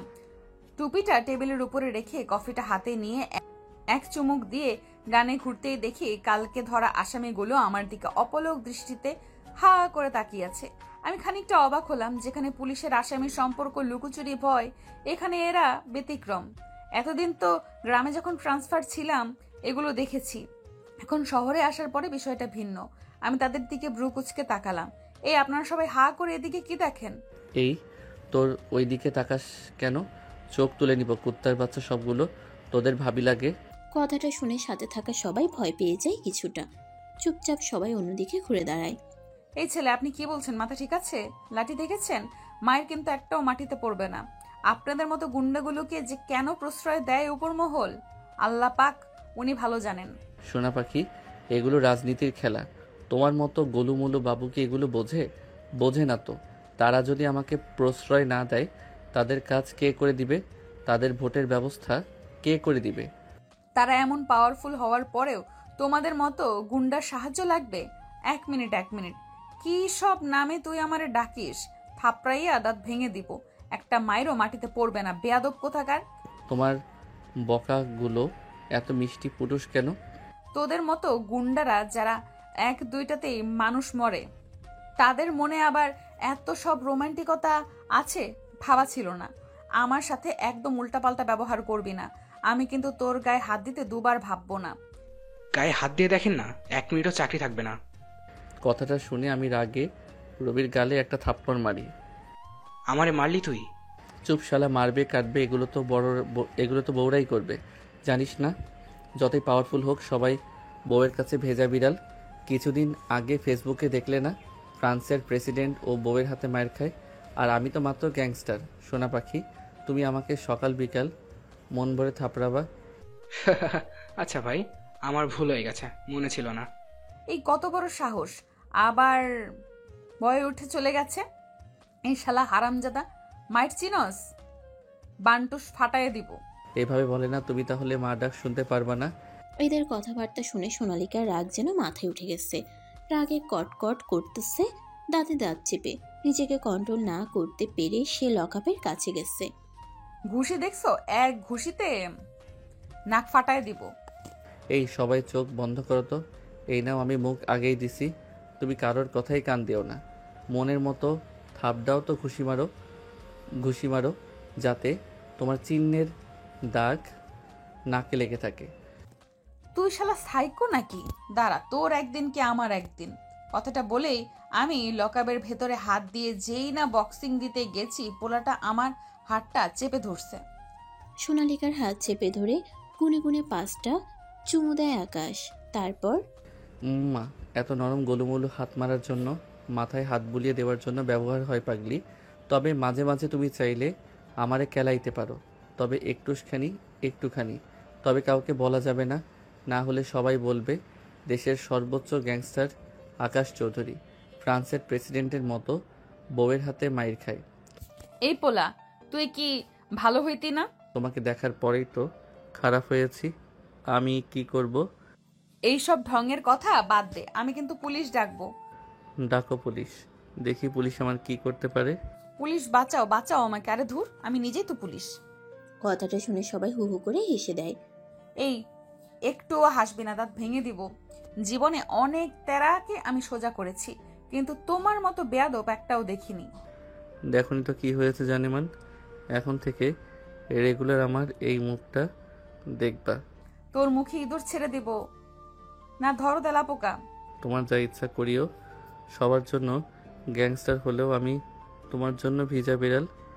আমার কিন্তু ধৈর্যের বাঁধ ভেঙে যাচ্ছে। আমার কিন্তু ধৈর্যের বাঁধ শক্ত হচ্ছে। লিমিট ক্রস করলে কিন্তু ভালো হবে না। লিমিট ক্রস করলে কিন্তু আরও অনেক ভালো হবে। ভালোবাসা বাড়বে, মোহাম্মত বাড়বে, বুকের মধ্যে পাকুম বাড়বে। এত কথা কই থেকে শিখছিস তুই?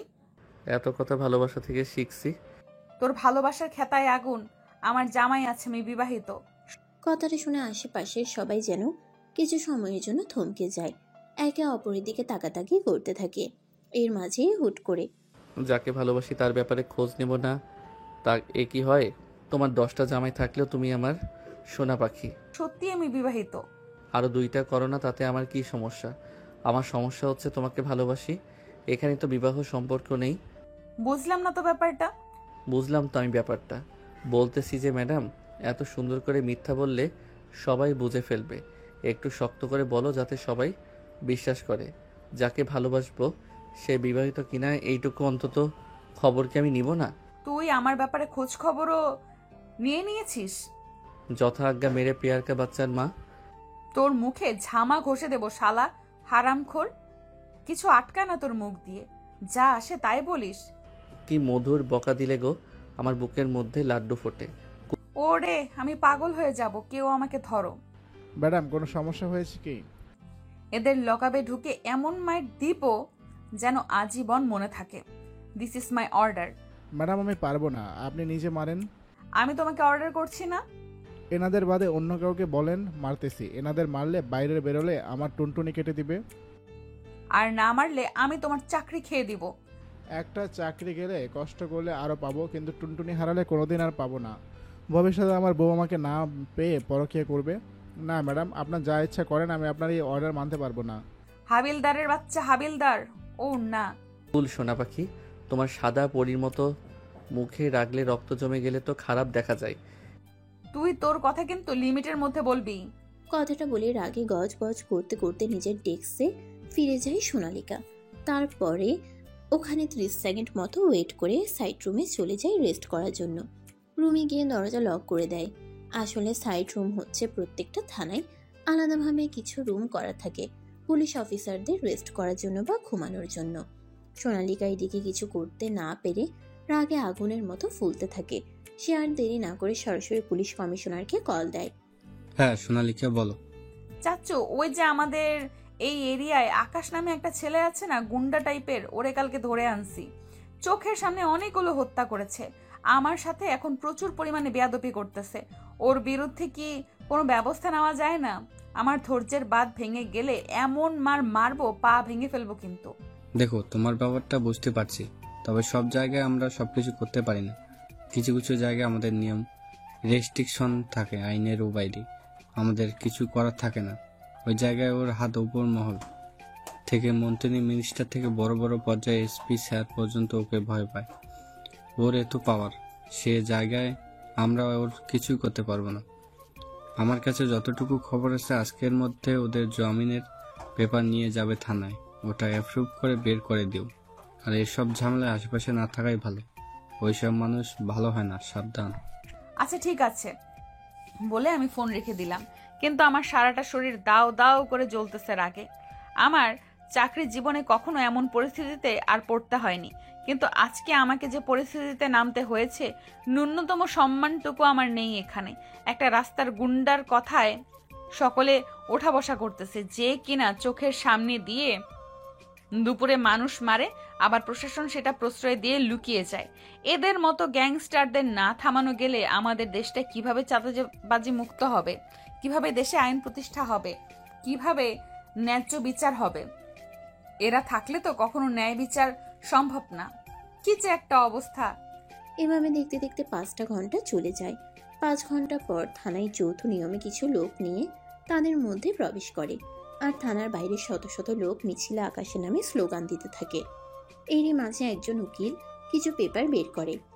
ম্যাডাম, এই যে ওনাদের জামিনের একেবারে উপরের কোর্ট থেকে অ্যাপ্রুভ করে দিয়েছে, খুব দ্রুত ওদের ছেড়ে দিন। আপনাদের মতো কিছু টাকাওয়ালা উকিল, টাকালোভী উকিল এবং টাকালোভী কিছু উপর পর্যায়ের লোক আছে, যার ফলে হাজার হাজার অন্যায় অপরাধ, খুন, গুম করেও এইভাবে অপরাধীগুলো ছাড়া পেয়ে যায়। দেখেন, আপনি কিন্তু আমার শ্বশুরের সুন্দর, ন্যায়পরায়ণ, সুযোগ্য ব্যক্তিকে আঘাত করতেছেন। আমি কিন্তু আপনার নামে মানহানির মামলা করব। এই উকিল গলা নিচে করে কথা বল, এর ওনার কাছে মাপচা ব্যবহারের জন্য। আচ্ছা ভাই, আপনার এক কথাতে আমি সব বলতে পারি। ম্যাডাম আমাকে ক্ষমা করবেন, আপনি আমাকে ক্ষমা না করলে ভাই আমাকে ক্ষমা করবে না। আপনার পা ধরলেও ধরতে রাজি আছি, আপনি আমাকে মাফ করবেন। আমি আপনার মতো আর ভাই আর স্নেহ পাবো না, প্লিজ মাফ করে দিন আমার ব্যবহারের জন্য। হয়েছে হয়েছে, মাফ করে দিয়েছি। হাবিলদার, লিস্ট ধরে সবাইকে ছেড়ে দাও। একে একে লিস্ট করে সবাইকে ছেড়ে দেয়। বাকি থেকে যায় আকাশ। আপনি বের হন না কেন? আমার জামিন হয় নাই তাই বের হইনি। আপনার মতলব কি বলেন তো? সবাইকে বের করলেন আর আপনি নিচে থেকে যাচ্ছেন। ম্যাডাম, ওনার ব্যাপারে কোর্ট থেকে রেস্ট্রিকশন আনছি, ওনাকে এখান থেকে কোথাও ট্রান্সফার করা যাবে না। ওনার জামিন আপাতত 2 মাস পরে মঞ্জুর করা হয়েছে। What the fuchka? টক দিয়ে ফুচকা কিন্তু অনেক মজা। প্রতি উত্তরে সোনালিকা আকাশের দিকে ভ্রুকুচকে তাকায়। এরপরে আকাশ রবির কানে কানে বাইরে সবাইকে কন্ট্রোলে রাখার সকল কিছু বলে দেয়, যেভাবে তার এখানে থাকা অবস্থায় বাইরে সবাইকে বুঝিয়ে বলতে হবে, যাতে বিশৃঙ্খলা সৃষ্টি না হয়। সবকিছু বুঝিয়ে দেওয়ার পর একে একে সবাই থানা থেকে বিদায় নেয়। আকাশের নামে স্লোগান দিতে দিতে সবাই আকাশের অফিসের দিকে যেতে থাকে। এইভাবে চলে যায় ঘন্টা দুয়েক। চুপচাপ সোনালিকা তার ডেস্কে বসে ভাবতে থাকে। কিছু সময় পর সোনালিকা উঠে লোকালের মধ্যে যায়। এত সময় আকাশ দেওয়ালের সাথে হেলান দিয়ে বসেছিল। সোনালিকার আশা দেখে সে উঠে দাঁড়ায়। সোনালিকা আকাশের কলার চেপে ধরে দেওয়ালের সাথে চেপে ধরে বলতে থাকে, এই তুই চাইলে চলে যেতে পারতি। আর কেউ বুঝুক বা না বুঝুক, আমি এতটুকু বুঝছি তুই এখানে কেন থাকলি, তোর মতলবটা কি। সত্যি সত্যি উত্তর দিবি কিন্তু। মজা বলবো? হুম। এখানে থাকলে 12 ঘন্টা অন্তত মন ভরে তোমাকে দেখতে পারবো। আর বাইরে বেরোলে তোমাকে দেখার জন্য একবার এখানে একবার ওখানে ছুটে বেড়ানো লাগবে। মন ভরে দেখতে পারবো না তাই। তুই যা করছিস এই সকল আবেগ, ভালোবাসা না, বুঝছিস? আবেগ কেটে গেলে তোর সব ভুল ঠিক হয়ে যাবে। এসব বাদ দিয়ে ভালো পথে ফিরে। আজ পর্যন্ত এই আবেগটা কোনো মেয়ের প্রতি জাগেনি, তোমার প্রতি জাগিয়ে রাখি। দেখ, তুই কিন্তু আমাকে অনেক খারাপ পরিস্থিতিতে ফেলতেছিস। আমাকে শান্তিময় থাকতে দে। আমি তো তোমার কোনো সমস্যা করিনি। তোর কাছে আশেপাশে থাকলে মনে হয় তোর গা থেকে হাজার মানুষের কান্নার শব্দ আসতেছে, হাজারটা মানুষের রক্ত লেগে আছে তোর শরীরে। তো অত্যন্ত জঘন্য একটা মানুষ তুই। তুমি যা কিছুই আমাকে বলবা আমি চুপচাপ তা মেনে নিব। তবে তোমার আমার ব্যাপারে জানা কিছুটা ভুল আছে। অবশ্যই আমি খারাপ। তাদের সাথে যারা দুর্নীতিগ্রস্ত সাধারণ মানুষের সব কিছু আত্মসাৎ করে, অবশ্যই আমি তাদের জন্য ভালো। যারা এতটুকু সাহায্যের অভাবে নিজের জীবনকে বিপর্যস্ত করে ফেলে। তোর এই কথার মানে বুঝলাম না। বোঝার দরকার নাই, লাগবে না। আমি হাত জোর করে মাফ চাই আল্লাহর কাছে, আমার পেছন ছেড়ে দে। কেন কেন? তোমাকে কি একবারও বলেছি যে আমাকে ভালোবাসতে হবে? তোমার ইচ্ছা হলে বাসবে, না হলে না বাসবে।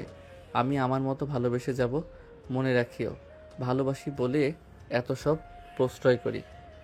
একটা মেয়েকে তোমার এই পর্যায় থেকে উঠিয়ে নিয়ে যাইতে আমার 1 মিনিটও সময় লাগবে না। এই জন্যই তোদের মতো মানুষরা ভালোবাসার যোগ্য না।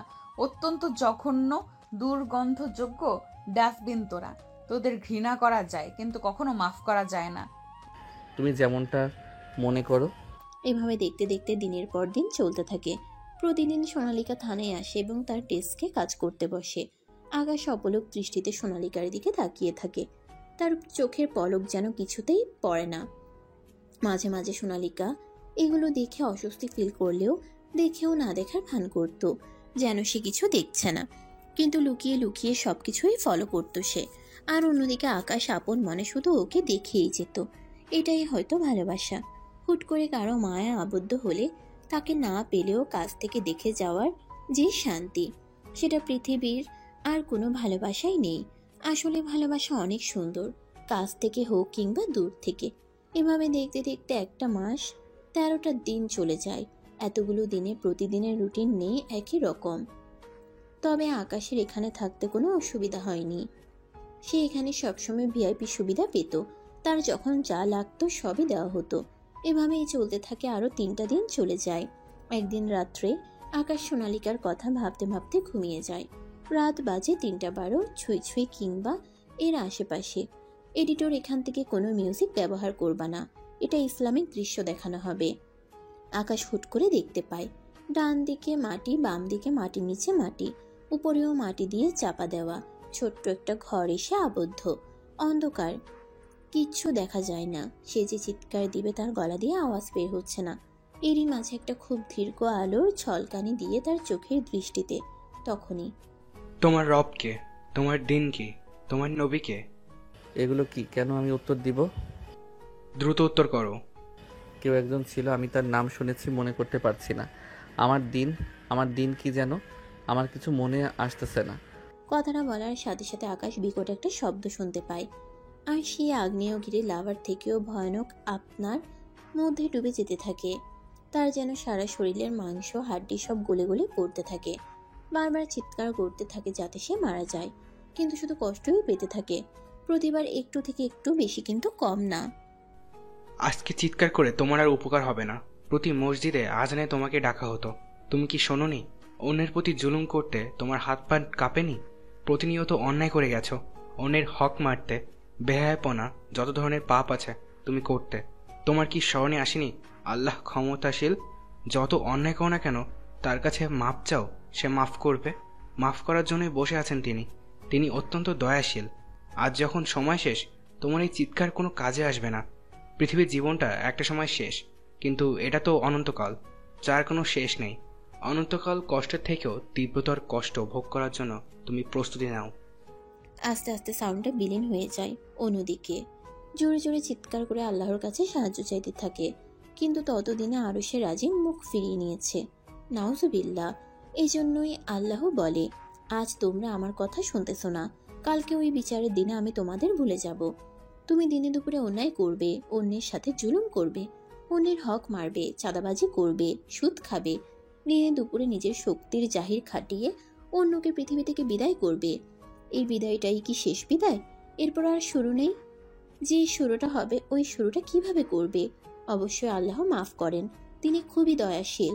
সময় ফুরানোর আগে আমাদের সবাইকে ফিরে আসতে হবে, না হয় বাস্তবতা তো দেখছেন। তখনই আল্লাহ গো, আকাশের ঘুম ভেঙে যায়। এমন জোরে চিৎকার করে পুরো থানা কেঁপে ওঠে। এত সময়ে ভোরের আজানও দিয়ে দিচ্ছে। তার চিৎকার শুনে সবাই দৌড়াদৌড়ি করে এখানে আসে। আর হাউমাউ করে কাঁদতেছে আকাশ। তার শরীর কাঁপা যেন কোনোটাই কমতেছে না। এডিটর, এবার মিউজিক দিতে পারো, এখন থেকে স্যাড মিউজিক দিলেই ভালো হবে। এভাবে দেখতে দেখতে সকালটা চলে যায়। এত সময় রবির কাছে খবরটা চলে গেছে। 10টা বাজতে বাজতে রবি তাদের উপর পর্যায়ে যারা আছে তাদের ধরে আকাশকে বের করে আনে। আকাশ চুপচাপ চলে আসে। আকাশ তার অফিসে এসে নিজের নিজস্ব ডেস্কে বসে থরথর করে কাঁপতে থাকে। ভাই, আপনি এভাবে কাঁপছেন কেন আর ঘামছেন কেন? এখানে বড় কোনো আলেম আছে? আমাদের বড় মসজিদেই তো আছে। আমাকে এখনই তার কাছে নিয়ে যাও। আচ্ছা। রবি আকাশের অবস্থা দেখে আর কোনো কথা বাড়ায় না, চুপচাপ হুজুরের কাছে নিয়ে যায়। হুজুর আকাশের কাছ থেকে সমস্ত ঘটনাই শুনে বলতে থাকে, তোমার ধারণার বাইরে আল্লাহ কতটা ক্ষমাশীল। তিনি তোমাকে অনেক ভালোবাসে, হয়তো তার পথে তোমাকে ফিরিয়ে আনতে চাই। তাই তুমি স্বপ্নে দেখেছো, যা করছো তওবা করে তার পথে ফিরে এসো। আল্লাহর দরজা সবসময় খোলা সবার জন্য। আল্লাহ কখন কাউকে হেদায়েত দিয়ে দেয় তার কাছে আনতে তিনি ভালো জানেন। কথাগুলো শুনে আকাশ হুজুরের কাছ থেকে চলে আসে বাড়িতে। সে আল্লাহর কাছে কান্নাকাটি করে মাফ চাইতে থাকে। আর এখন তার এক ওয়াক্ত খাইতে ভুলে যাচ্ছে, কিন্তু নামাজ পড়তে ভুলে যাচ্ছে না। এভাবে চলতে থাকে দিন। অন্যদিকে, কি ব্যাপার ম্যাম, আপনি 2 দিন অ্যাবসেন্ট, মাঝে মাঝে তো অনেক কিছু হয়ে গেছে। এসপি স্যার এসে তো ওই আকাশ নামক ছেলেটাকে ছেড়ে দিছে। যাক বাবা, আপদ বিদায় হয়েছে, শান্তিতে বাঁচা গেল। এভাবে দেখতে দেখতে 3টা মাস চলে যায়। এই 3 মাসে সোনালিকা আকাশকে খুব করে মিস করতে থাকে। প্রতিনিয়ত আকাশের দুষ্টুমিগুলো তার মনে পড়তে থাকে। এর আগে কেউ কখনো তার সাথে এমন দুষ্টুমি করেনি। এবার নিজ থেকেই সোনালিকা আকাশকে খুঁজতে থাকে, কিন্তু আকাশের আগের অফিস বন্ধ করে দেওয়া। কোথাও যেন শহরে তার কোনো অস্তিত্ব নেই। একদিন হুট করে টিভিতে বড় করে প্রেস মিটিং হয়। ব্রেকিং নিউজ, আন্তর্জাতিক বিখ্যাত গ্যাংস্টার আকাশ চৌধুরী, আজ থেকে তিনি নাকি সকল গ্যাংস্টার জগৎ থেকে সরে যাচ্ছে। তার সাথে আমরা সরাসরি লাইভে চলে যাচ্ছি, তিনি লাইভ করছে। আসসালামু আলাইকুম, আশা করি সবাই ভালো আছেন। অনেকে আমার উপর আক্ষেপ খুব নিয়ে আছেন, আবার অনেকেই আমাকে খুব ভালোবাসেন। আমি কখনো বলবো না আমি ভালো, আমি খুব করে খারাপ এবং জঘন্য একজন মানুষ। আমার জন্য দোয়া করবেন আমি যেন ভালো হতে পারি।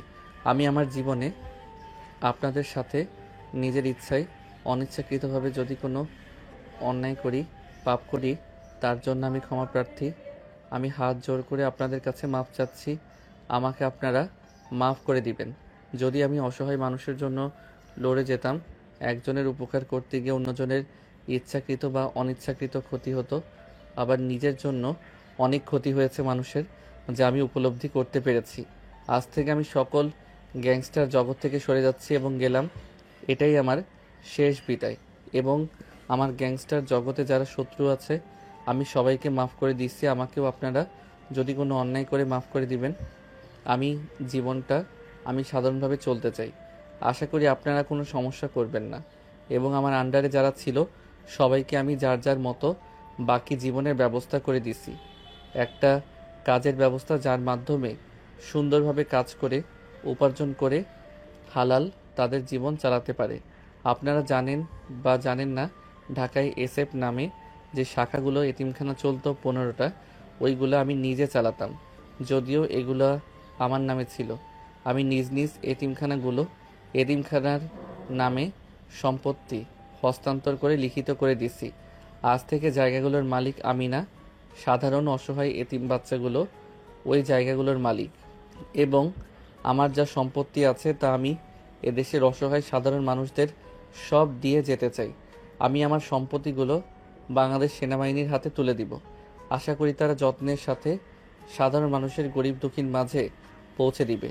এবং আমার ভুলগুলো কি আপনারা মাফ করবেন। এখন যদি কেউ থেকে থাকেন যে আমার কাছে পাওনা পাবেন, দয়া করে আমার কাছে আসবেন, আমি তার পাওনা বুঝিয়ে দিব। ভয় পেয়ে মনে মনে রেখে কিন্তু আসবেন না, এমন করবেন না। আমি আপনার ভাই, আমি আপনার পাওনা দিয়ে দিতে চাই। আপনাদের হাত পা জড়িয়ে ধরি, আমি কি এই দুনিয়াতে ঋণমুক্ত করে দেন। মৃত্যুর পরে আমি আপনাদের দেনা দিতে পারবো না। কথাগুলো বলে আকাশ হাউমাউ করে কাঁদতে থাকে লাইভে। যতগুলো মানুষ লাইভ দেখতেছিল তাদের চোখের কোণাতে এক ফোঁটা অশ্রু যেন বয়ে যায়। এরই মাঝে আকাশ লাইভ শেষ করে দেয়। এখানে পরিসমাপ্তি ঘটে এক ভয়ানক গ্যাংস্টারের শুরুটা হিংস্রভাবে হলো, শেষটা চোখের পানি দিয়ে। এটাকেই বলে হেদায়েত। আল্লাহ যাকে হেদায়েত দান করে পৃথিবীর কোনো শক্তি সেটা আটকাতে পারে না।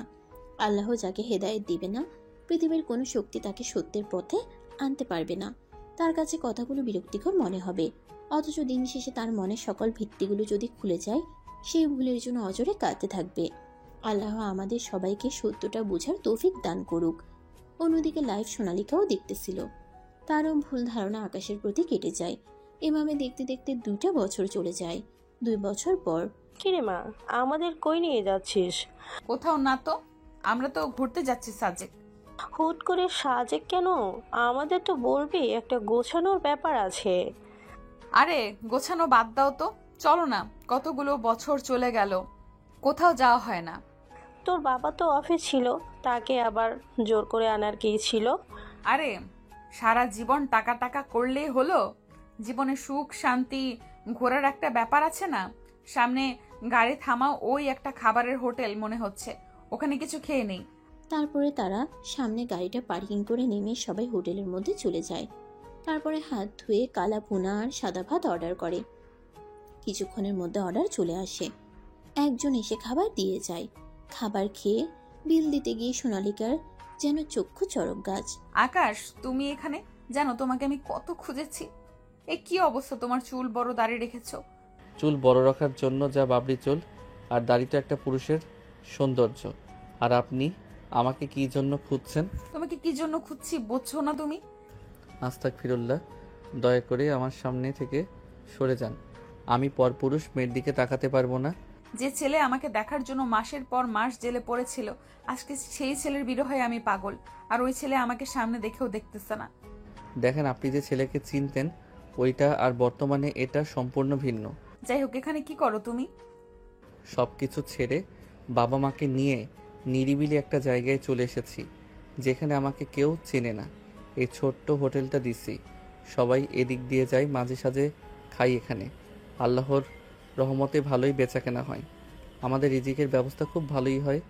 মা ঘরোয়াভাবে রান্না করে, আমি আর বাবার সাহায্য করি।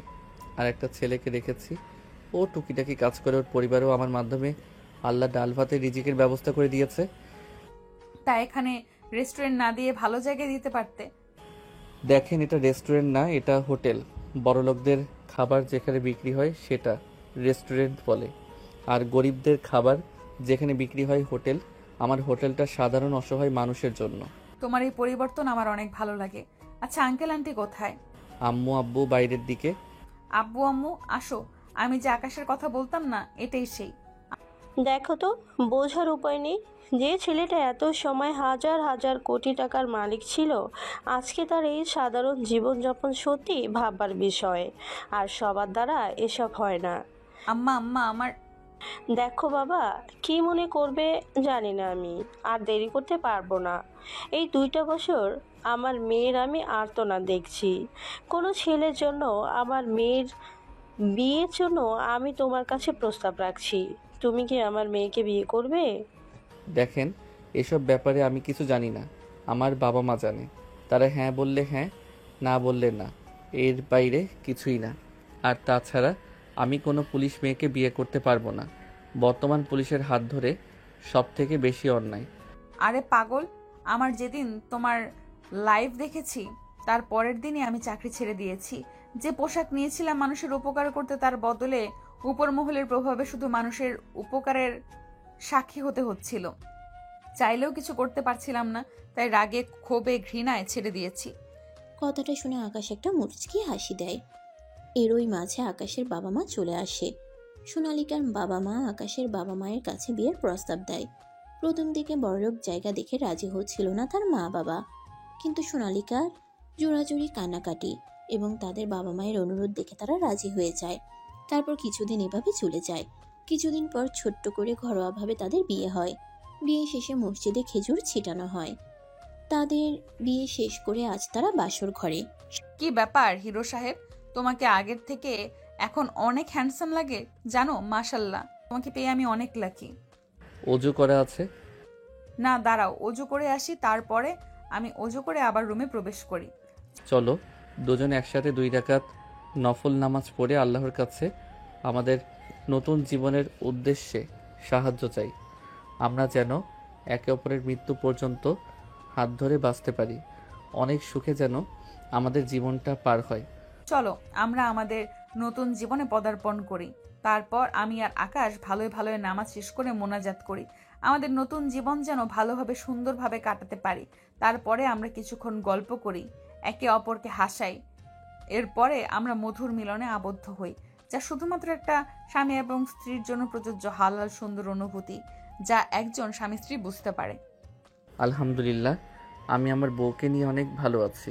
আপনারা দোয়া করবেন যাতে আমাদের ভালোবাসায় নজর না লাগে কারোর। আমি দোয়া করি আপনাদের ভালোবাসায় বরকত হোক, কারণ নজর না লাগুক।